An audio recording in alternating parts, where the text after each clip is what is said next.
Hello dear students, आप लोगों का इस नए क्लास में स्वागत है। आज के हम अपने नए क्लास में यानी आज के अपने इस क्लास में हम लोग डिस्कस करने वाले हैं मार्च 2020 में पूछा गया क्वेश्चन। राइट, कौन सा क्वेश्चन डिस्कस करने वाले? मार्च 2020 में पूछा गया क्वेश्चन। बेसिकली जो मार्च 2020 में क्वेश्चन आया था वो यही वाला क्वेश्चन आया था, क्वेश्चन नंबर 18 फ्रॉम एक्सरसाइज। हाँ, डिफरेंस क्या था, यहाँ पे मल्टीप्लाई बाय 10 कर दिया था। मल्टीप्लाई बाय 10 का मतलब ये हुआ कि यहाँ पे 88,000 है तो वहां पे 8,80,000 कर दिया था। बस इतना ही डिफरेंस है, तो उससे कोई फर्क नहीं पड़ता है, तो मैं डिवाइड बाय 10 करके सॉल्व करवा देता हूँ। ठीक है, बात समझ में आया? तो एक चीज याद रखना, इस बार तो बहुत अच्छा ऑप्शन है। ऑप्शन ये है कि उन लोगों ने क्लियरली बोल दिया कि बाकी दो एक्टिविटीज यानी कि बाकी दो जो हमारे प्रवृत्तियां हैं उनके सवाल नहीं आने वाले हैं। तो हमारे पास बचा कौन सा? सिर्फ विनियोग प्रवृत्ति। और विनियोग के हमारे जो दो मेन क्वेश्चंस थे, जो मैंने तीन मेन क्वेश्चंस जो मैंने पिछली क्लास में करवाया था, उनको जरूर कर लेना, क्योंकि उनमें से जो पहला था यानी यंत्र वाला जो था वो भी मार्च 2019 में पूछा गया था और मार्च 2018 में भी पूछा गया था। तो उसको अच्छे से कर लेना, और हर बार वो एग्जाम में आया ही था। इस बार मतलब जो मार्च 20 हुआ था, मार्च वाला, उसमें ये वाला क्वेश्चन पूछा था। अब 21 का पेपर होता तो मैं बता देता, लेकिन वो है नहीं फिलहाल। ठीक है, तो इसलिए हम लोग पिछला वाला ही पेपर के हिसाब से क्वेश्चन कर लेते हैं और इसको समझते हैं कि इसमें कैसे करना होता है।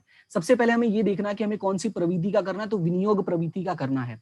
तो विनियोग प्रवृत्ति का मैंने तुम्हें यहाँ पे कुछ हिंट दिया था, और मैंने हिंट क्या दिया था कि हमें याद रखना है कि जो विनियोग प्रवृत्ति होता है उसमें कौन कौन सी चीजें हम लिखते हैं। तो यहाँ पे मैं थोड़ा सा इसको अच्छे से जूम कर देता हूं ताकि तुम्हें क्लियरली दिखे क्वेश्चन। ओके, हाँ, अभी ठीक है।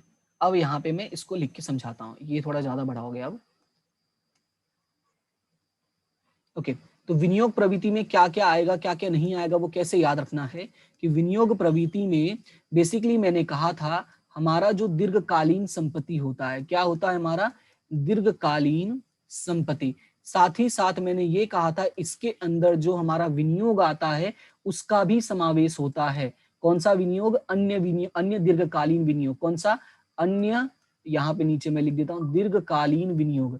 तो ये याद रखना है कि अन्य दीर्घकालीन विनियोग का भी समावेश इसी के अंदर होता है। साथ ही साथ इसमें तुम्हें एक चीज याद रखना है कि ये इन संपत्तियों से जुड़ा हुआ, ठीक है, इन संपत्तियों से जुड़ा हुआ अगर कोई आय है तो वो भी हमें इसमें लिखना पड़ता है। जैसे कि मान लो कोई भाड़ा मिला या कोई ब्याज मिला। ठीक है, इतनी चीजें तुम्हें याद रखनी है जब भी तुम विनियोग प्रवृत्ति के बारे में पढ़ते हो। अब बात करते हैं हमारे क्वेश्चन की। तो जो हमारा क्वेश्चन है विनियोग प्रवृत्ति से जुड़े हुए उद्भव हुए रोकड़ प्रवाह की गणना हमें करनी है। तो सबसे पहले इसका जो हेडिंग मैंने बताया था तुम्हें, वो हेडिंग लिखना पड़ेगा। ठीक है, तो इसका हेडिंग मैंने क्या बताया था, तो यहाँ पे मैं हेडिंग लिख देता हूँ रेड पेन से। ओके, ध्यान से देखना इसको। जैसा मैंने बताया था मैं वैसा ही लिखूंगा। ठीक है, मैंने क्या बताया था? मैंने कहा था सबसे पहले तुम्हें ये लिखना पड़ेगा कि क्या तुम बना रहे हो। तो हम बना रहे विनियोग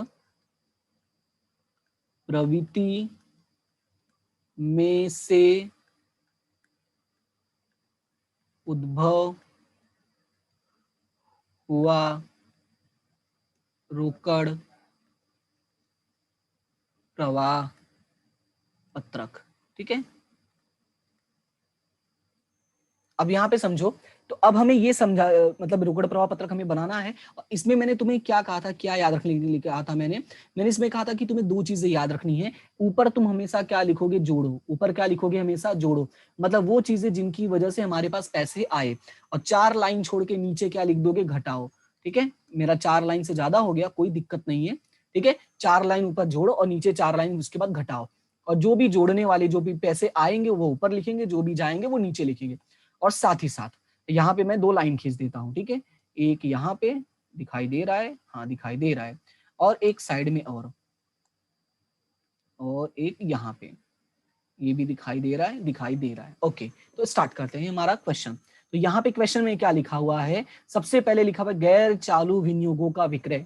तो देखो, जब भी क्वेश्चन शुरू करना उसके पहले एक बार क्वेश्चन रीड कर लो, और कौन कौन सी चीजें लिखनी है कौन कौन सी चीजें नहीं लिखनी है वो पता कर लो। तो जो जो नहीं लिखना उसको क्या कर दो? कट कर दो, ताकि उस पर नजर ही ना जाए। तो जैसे कि यहाँ पे लिखा हुआ है गैर चालू विनियोगों का विक्रय, ये आएगा क्योंकि ये लिखा हुआ विनियोग मतलब संपत्ति। जमीन की खरीदी आएगा, यंत्र की खरीदी आएगा, फर्नीचर आएगा। विनियोगों पर डिविडेंड मिला, संपत्ति है भाई, उसी से जुड़ा हुआ आएगा। ख्याति का चुकाया, ख्याति भी हमारी संपत्ति है, ये आएगा।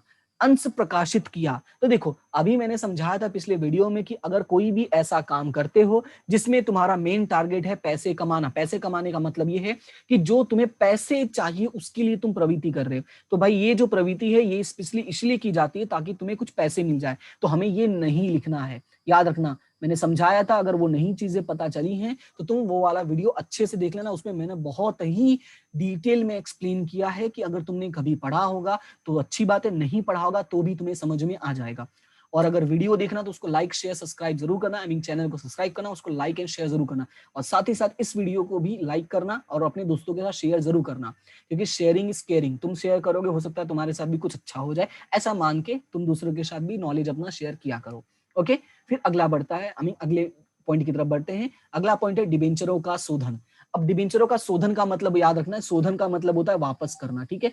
शोधन मतलब क्या होता है यहाँ पे, वापस करना। तो इससे हमें कोई फर्क नहीं पड़ता कि हमें वापस कर रहे हैं या प्रकाशित कर रहे हैं, मेन हमें क्या है कि अगर यहाँ पे लिखा हुआ है डिबेंचर, तो डिबेंचर अगर लिखा हुआ तो याद रखना ये भी कौन सी प्रवृत्ति का है, ये हमारा वित्तीय प्रवृत्ति का है। साथ में लोन ली, ये भी हमारा कौन सी प्रवृत्ति का है, वित्तीय, क्योंकि लोन लोगे तो पैसे आएंगे, ठीक है। ये तीन के तीनों जो हैं, ये तीन के तीनों हमारे वित्तीय प्रवृत्ति के, और इसीलिए इन तीनों की जो है हमें एंट्री नहीं करनी है। तो हमें बचा सिर्फ इतना। अब इसमें से कौन कौन सा जोड़ों में जाएगा, कौन कौन सा घटाओं में जाएगा, वो हमें पढ़ पढ़ के लिखना पड़ेगा। सबसे पहला लिखा हुआ है गैर चालू विनियोगों का विक्रय, तो ये कौन सा जाएगा, विक्रय किया तो पैसा आया, आया मतलब पैसे बढ़ा होगा, तो हमें जोड़ों में लिखना है। तो हमें यहाँ पे क्या लिखना होगा, हम देख लेते हैं क्वेश्चन में क्या है, गैर चालू विनियोगों का विक्रय। तो यहाँ पे लिखना पड़ेगा गैर चालू विनियोगों का विक्रय, ठीक है, गैर चालू विनियोगों का विक्रय, ठीक है। और जितना रकम है, रकम कितना है, 88,000 रुपए, तो वो हमें यहाँ पे लिख देना है। उसके बाद अगला पॉइंट, अगला पॉइंट यहाँ पे क्या दिया हुआ है, अगला पॉइंट दिया हुआ है जमीन की खरीदी। हमने क्या किया, जमीन खरीदा, तो खरीदा है तो पैसा गया होगा यानी जावक होगा, तो उसके लिए हम उसको नीचे लिख देते हैं। क्या पॉइंट है, जमीन की खरीदी, तो मैं यहाँ पे लिख देता हूं जमीन की खरीदी, ठीक है। और रकम कितना है, 1,88,000, सॉरी 1,48,000, ओके।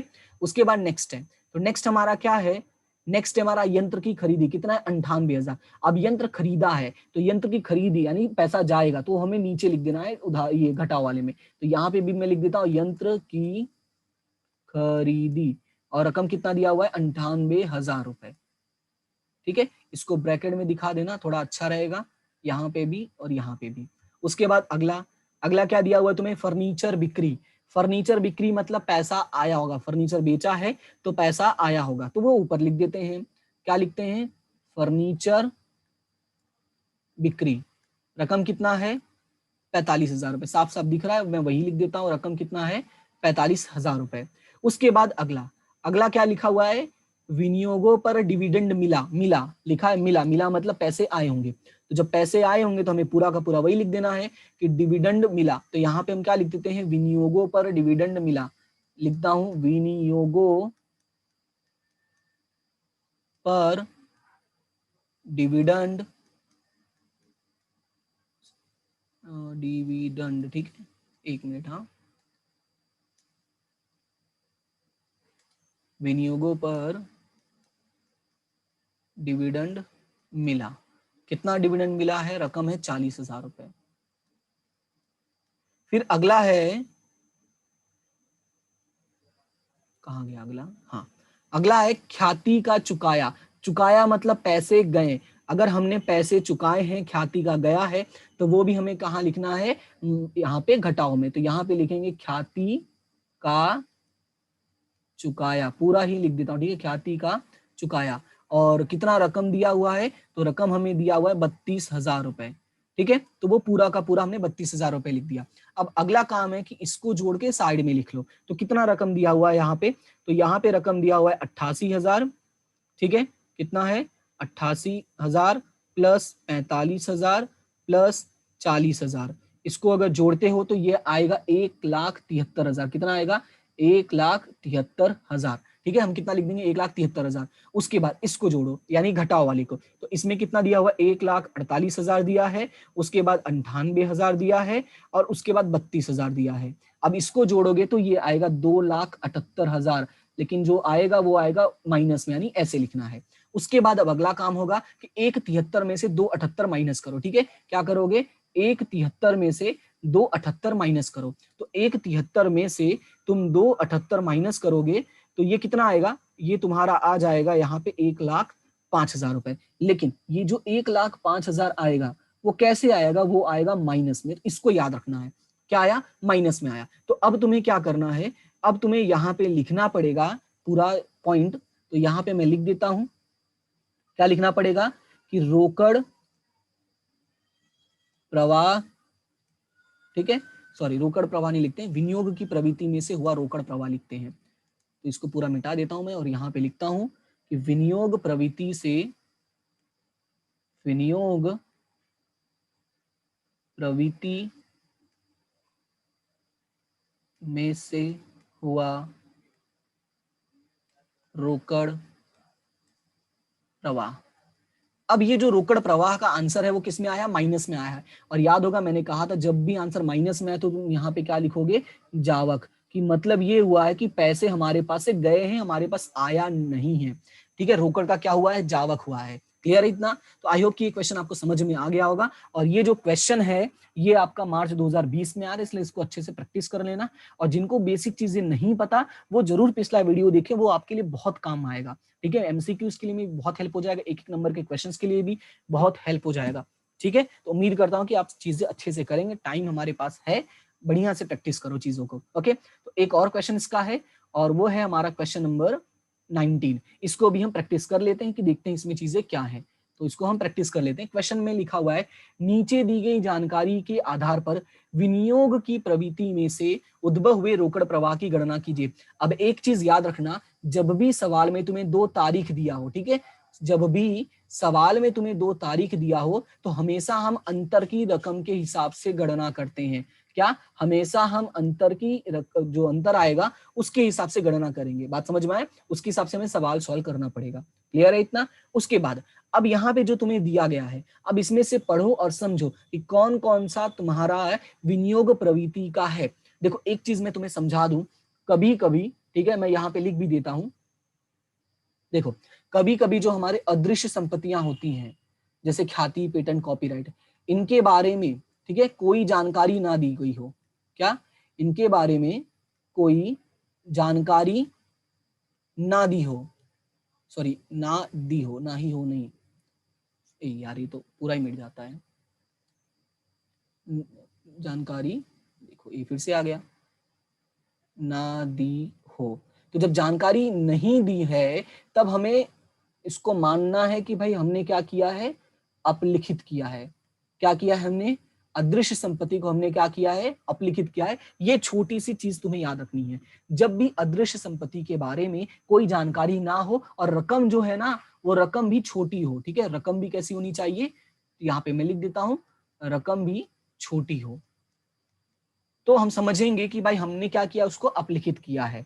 बात समझ में आया? और अपलिखित अगर हमने किया है तो मैंने बताया था कि जो इसको हम अपलिखित करते हैं तो अपलिखित को हम लिखते हैं परिचालन प्रवृत्ति में। कौन सी प्रवृत्ति में लिखते हैं, परिचालन प्रवृत्ति में। ये थोड़ा सा तुम्हें याद रखना है। जो पहला फॉर्मेट था यानी जो पहला वीडियो था उसमें मैंने ये इन चीजों को बताया था, लेकिन मैंने फिर से ये चीज बता दी ताकि तुम्हें कंफ्यूजन ना रहे। इस सवाल में वो चीजें हैं इसके लिए। तो सवाल शुरू करते हैं और मैंने जैसा कहा पहला काम यही करोगे कि कौन कौन सा हमें नहीं लिखना है वो चीजें डिसाइड कर लो ताकि कंफ्यूजन ना रहे। तो जैसे पहला है प्लांट और यंत्र, तो ये तो आएगा। फिर अगला है प्लांट और यंत्रों का घिसाई फंड, तो घिसाई फंड लिखा है तो हम इसको पहले ही कट कर देंगे। फिर अगला है ख्याति, देखो ये अदृश्य संपत्ति इसलिए अभी इसको इग्नोर करते हैं और रहने देते हैं। तो ख्याति पेटेंट दोनों को रहने दो। और 10% के विनियोग, 10% के विनियोग, विनियोग है ये आएगा। सामान्य अनामत ये नहीं आएगा क्योंकि ये कोई संपत्ति नहीं है। लाभानी खाता भी नहीं आएगा, इक्विटी अंश पूंजी भी नहीं आएगा, बैंक लोन भी नहीं आएगा, चालू दायित्व तो बिल्कुल नहीं आएगा। अब विनियोगों पर प्राप्त ब्याज ये आएगा। अब देखो यहाँ पे तुम्हारी आधा से ज्यादा चीजें तो कट हो गई, अब तुम्हें छोटा सा 2-3 इंफॉर्मेशन बचा है। अब ये 2-3 इंफॉर्मेशन बचा है, बस इसी को तुम्हें थोड़ा ढंग से लिखना होगा और समझदारी से लिखना होगा, नहीं तो ये भी जो छोटा सा है ये भी तुम्हारा गलत हो जाएगा। तो यहाँ पे सबसे पहले हम क्या लिखेंगे, तो सबसे पहले हम लिखेंगे कि विनियोग, क्या लिखोगे हेडिंग, विनियोग प्रवृत्ति में से उद्भव हुआ रोकड़, उद्भव दर्शाता रोकड़ प्रवाह पत्रक, ठीक है, उद्भव दर्शाता रोकड़ प्रवाह पत्रक, पहला काम। दूसरा मैंने क्या कहा था, हमें दो चीजें लिखनी, एक लिखना है जोड़ो, हमें क्या लिखना है, जोड़ो, और 4 लाइन छोड़ के क्या लिख दो, घटाओ, ठीक है, घटाओ। फिर उसके बाद छोटा छोटा लाइन खींच दो यहाँ पे, तो एक इधर और उसी के बाजू में एक और, भाई ये तो गलत हो गया, गलत जगह लाइन खिंचा गया, रुक जा रुक जा,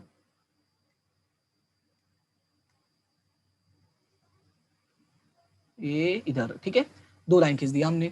अब उसके बाद हमारा अगला काम है सवाल को पढ़ना। तो सबसे पहला पॉइंट क्या दिया है, सबसे पहला लिखा प्लांट और यंत्र।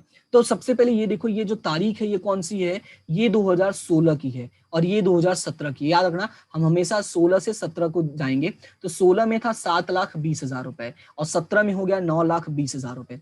देखो ध्यान से देखो, यहाँ 7,20,000 था, यहाँ पे कितना हो गया 9,20,000, यानी 2 लाख रुपए बढ़ गया। अब 2 लाख रुपए बढ़ने का क्या रीजन होगा, भाई तुमने खरीदा होगा तभी बढ़ा ना, क्योंकि बेचोगे तो घटना चाहिए था, तो ये तुमने क्या किया होगा, खरीदा होगा। तो यहाँ पे हम क्या करेंगे, हम उसको लिखेंगे, यहाँ पे क्या लिखेंगे, प्लांट जो था वही लिखना, ठीक है, प्लांट और यंत्र, नाम लिख दिया उसका। अब हुआ क्या था, हमने क्या किया है, तो प्लांट और यंत्र की क्या है, ये खरीदी है, और रकम कितना है इसका, 2 लाख रुपए। तो 2 लाख लिखो और ब्रैकेट लगा देना 2 लाख रुपए, ठीक है। फिर उसके बाद अगला है तो वो कट है, उसके बाद नीचे ख्याति। तो ख्याति में मैंने क्या बताया, जो अदृश्य संपत्ति वाला जो पॉइंट मैंने बताया कि अगर रकम जो है देखो कम है, यहाँ पे 90 है और 95 है, 5,000 का डिफरेंस है, तो 5,000 तो हम बेचेंगे नहीं, इसका मतलब इसको क्या किया हमने, अपलिखित किया है, इसलिए ये जो वाला पॉइंट है ये हमारा कहाँ चला जाएगा, परिचालन में चला जाएगा। अब उसी के साथ पेटेंट भी है, तो पेटेंट में देखो यहाँ 1,30,000 और यहाँ पे 70,000 है, यानी लगभग आधा कम हो गया है। तो जब ऐसा कुछ सिचुएशन आए तो नीचे पढ़ो, क्या नीचे कोई जानकारी दिया है, तो हाँ नीचे एक जानकारी दिया है, अगर ये तुम्हें दिख रहा हो तो वर्ष दौरान कुछ पेटेंट का विक्रय किया है। बात समझ में आया, ये हमने सवाल के दौरान ही हमें देखना है कि भाई कुछ जानकारी तो नहीं दे दिया ताकि तुम्हें कोई कंफ्यूजन ना हो। बात समझ में आया, तो यहाँ पे लिखा है कि वर्ष दौरान कुछ पेटेंट का विक्रय किया, तो हमें विक्रय किया तो पैसे आए होंगे, तो हमें यहाँ पे लिख देना है, और लिखना क्या है, पेटेंट का विक्रय। और कितना पेटेंट का विक्रय किया, यहाँ है 1,30,000 और यहाँ है 70, तो 1,30,000 में से 70,000 माइनस करोगे तो ये आ जाएगा 60,000 रुपए, तो यहाँ लिख दो 60,000 रुपए। फिर अगला बढ़ो, अगला लिखा हुआ है 10% के विनियोग। तो 10% के विनियोग शुरू में कितना था, 2,70,000 था, और अभी कितना है, 95,000 है। देखो शुरू में 270 था और अभी कितना है, 95 है। देखो ये थोड़ा सब कलर जो है वो सेम सेम हो जा रहा है, इसलिए मैं इसको मिटा देता हूँ, ये जो बीच में येलो कलर आ गया है ताकि तुम्हें दिखाई दे। हाँ ये देखो 270 है और ये कितना है, 95,000 है। तो अगर डिफरेंस देखोगे तो कम हुआ है, 16 की अपेक्षा 17 में कम हो गया है। तो कम होने का रीजन क्या है, भाई हमने बेच ही दिया होगा, कुछ ना कुछ तो यही होगा ना, बेचोगे इसके अलावा और क्या वजह होगा कम होने का। तो यहाँ पे हम क्या लिखेंगे, ये चीज क्या है पहले वो देख लो, 10% के विनियोग। तो यहाँ पे तुम्हें लिखना है 10% के विनियोग का, थोड़ा सा साइड और कर लो, यहाँ पे नीचे लिख देता हूँ विक्रय, ठीक है।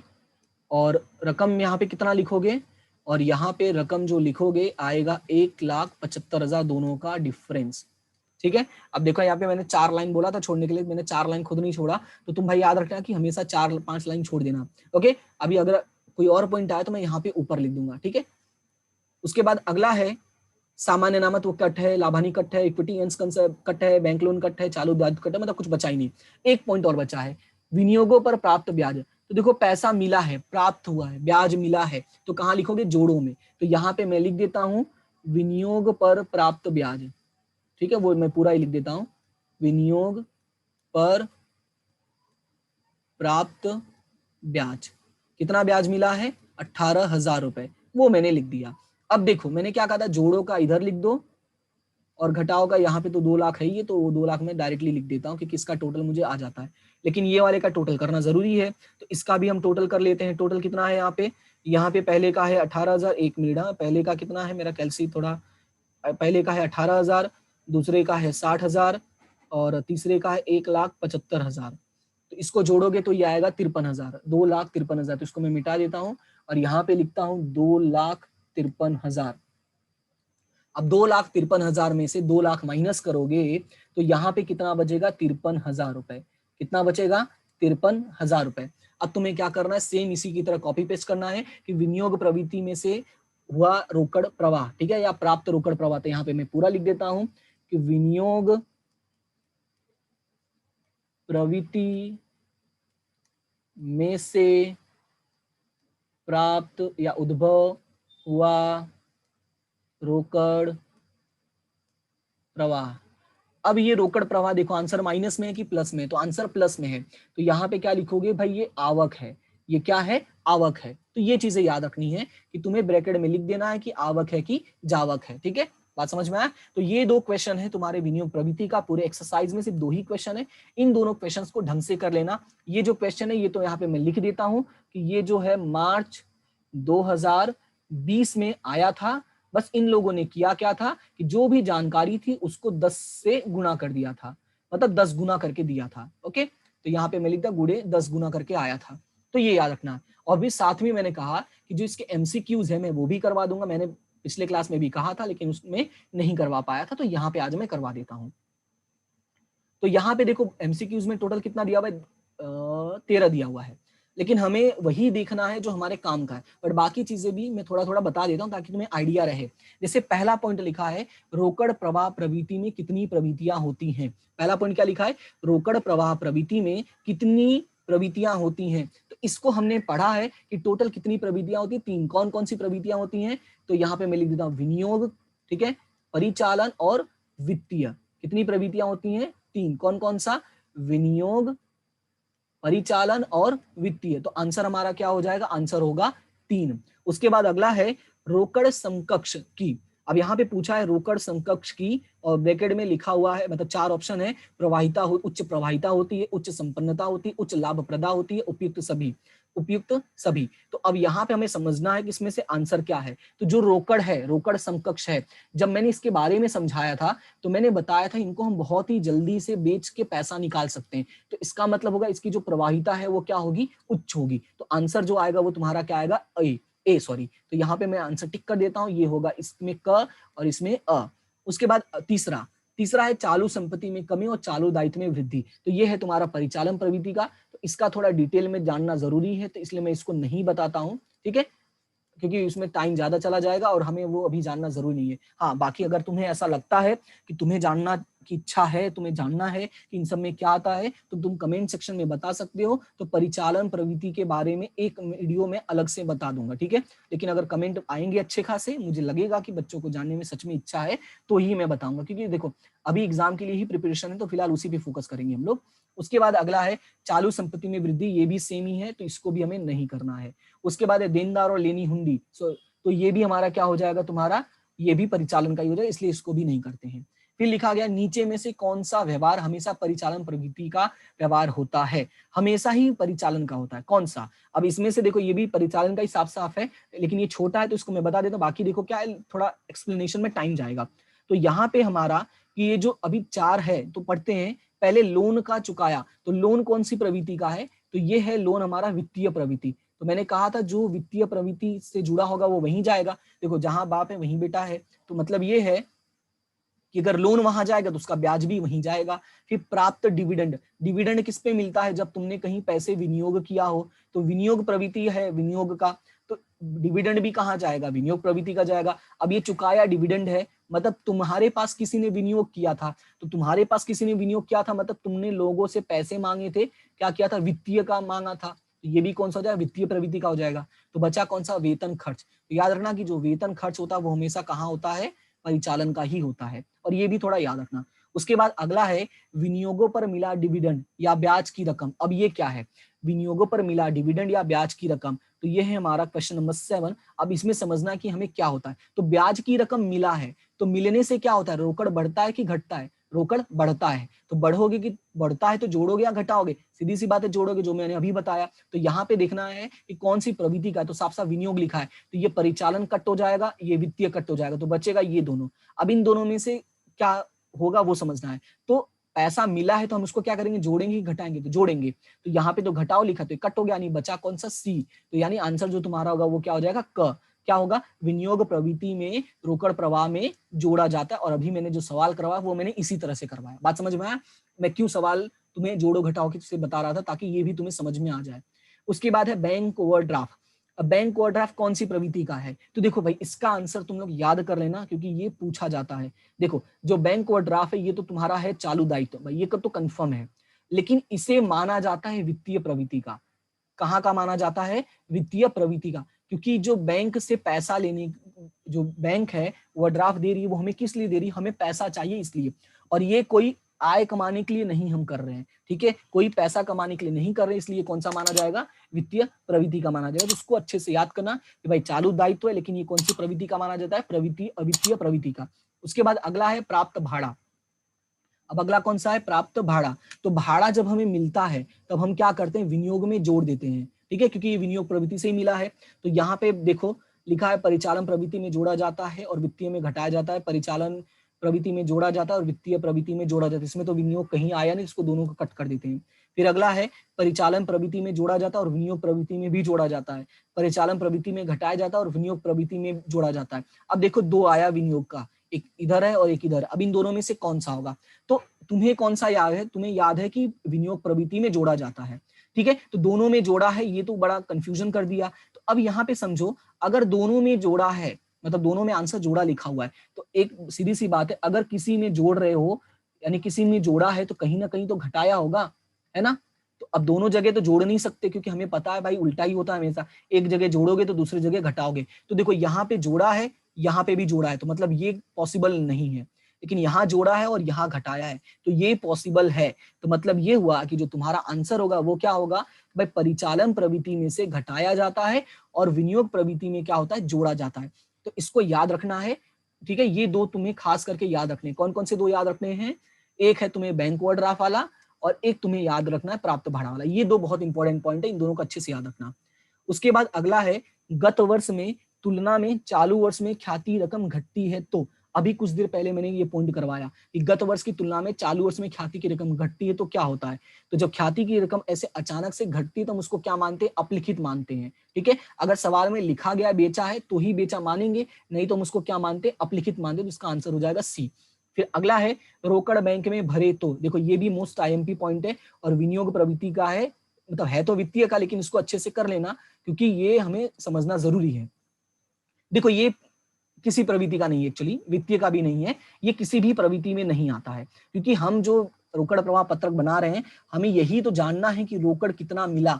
तो देखो ये तो हमें तीनों में ही जानना होता है, तो उस हिसाब से किसी भी प्रवृत्ति का नहीं हुआ। तो जो इसका आंसर है वो क्या हो जाएगा कि रोकड़ प्रवाह नहीं है। बात समझ में आया, क्योंकि अगर हम बैंक में पैसा भरते तो हमारे पास से पैसा जाता नहीं, हमारे पास ही है, क्योंकि मेरे जेब में हो या बैंक में हो, बात तो पैसा होने की है ना, तो पैसा तो हमारे पास ही है। तो ये किसी भी प्रकार का प्रवाह नहीं है, ये याद रखना है।